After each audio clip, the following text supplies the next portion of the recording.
Seramai 131.458 individu berumur 18 tahun hingga 20 tahun di Sabah layak mengundi pada pilihan raya umum ke-15. Jumlah itu adalah sebahagian daripada 1.667.061 pengundi berdaftar di Sabah yang diwartakan Suruhanjaya Pilihan Raya SPR setakat 17 Januari lalu.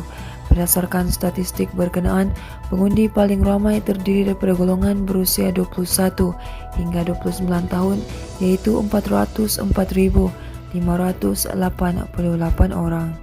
Sementara itu, Menteri Pembangunan Luar Bandar Datuk Seri Mazhir Khalid mengumumkan pembinaan 2 kampus baru Kolej Profesional MARA KPM, yaitu di Beaufort, Sabah dan Kapit, Sarawak.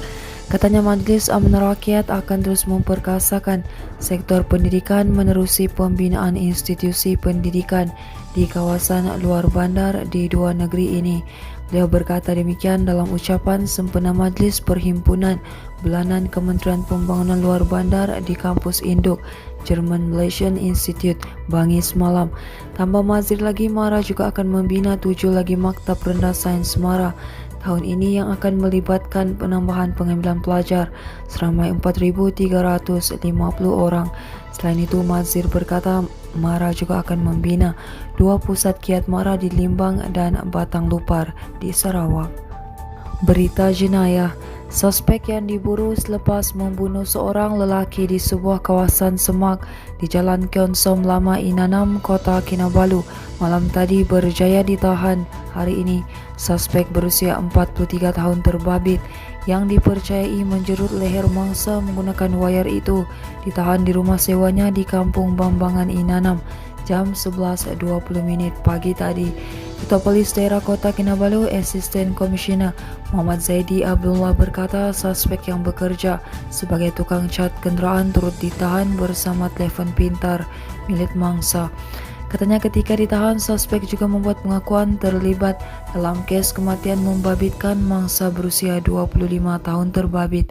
Dalam kejadian malam tadi, mayat mangsa ditemui istri dan ahli keluarga yang keluar mencarinya kira-kira jam 8 malam. Muhammad Zaidi Abdullah berkata susulan laporan diterima sepasukan polis dari Ibu Pejabat Polis Daerah IPD Kota Kinabalu bergegas ke lokasi untuk siasatan lanjut. Tambahnya, siasatan awal mangsa dikatakan dihantar bapaknya ke lokasi kejadian untuk bertemu dengan seorang pemilik bengkel pada kira-kira jam 1 petang. Selepas itu, mangsa dikatakan sempat menghantar lokasi menerusi aplikasi WhatsApp kepada bapaknya, namun usaha mencari mangsa selepas itu gagal menemuinya. Muhammad Zaidi berkata hasil pemeriksaan awal yang dijalankan unit kecemasan Hospital Likas mengesahkan mangsa dipercayai mati dalam tempoh lebih 6 jam sebelum ditemui akibat dijerut di leher. Katanya mayat mangsa sudah dihantar ke unit forensik Hospital Queen Elizabeth I bagi tujuan bersiasat selepas mendapatkan keputusan ujian saringan COVID-19. Suspek akan disiasat mengikut Seksyen 302 Kanun Keseksaan yang memperuntukkan hukuman gantung sampai mati jika sabit kesalahan.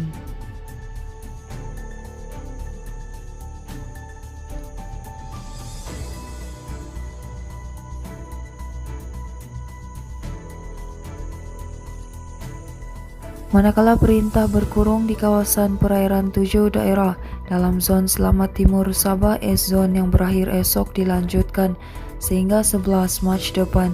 Pesuruhjaya Polis Sabah Datuk Idris Abdullah berkata perintah berkurung itu meliputi perairan Tawau, Sempurna, Kunak, Lahad Datu, Kinabatangan, Sandakan dan Beluran.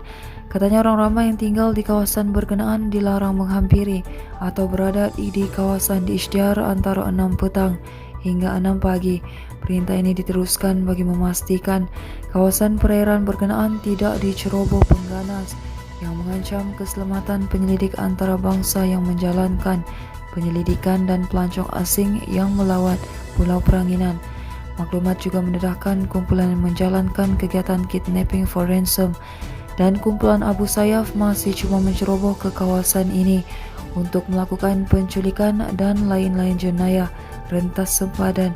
Idris berkata perintah berkurung itu juga bagi menjamin keselamatan dan kesejahteraan rakyat Sabah yang menjadi pengguna perairan dan rakyat berada di kawasan daratan es zone. Seterusnya, jangkitan baru COVID-19 di Sabah turun ke paras bawah 4.000 dengan 3.971 kes hari ini, membabitkan penyusutan 435 kes berbanding 4.406 kes malam. Bagaimanapun, juru cakap perkembangan harian COVID-19 Sabah, Datuk Seri Masri Manjun berkata jumlah kes baru yang dicatatkan masih tinggi. Bagaimanapun, katanya peratusan jangkitan sporadik atau kes bergejala masih sangat tinggi, yaitu 67.4%, menjadi petanda bahawa kes baru boleh bertambah secara mendadak pada bila-bila masa. Teruskan bersama kami di asoka.com, berita komprehensif.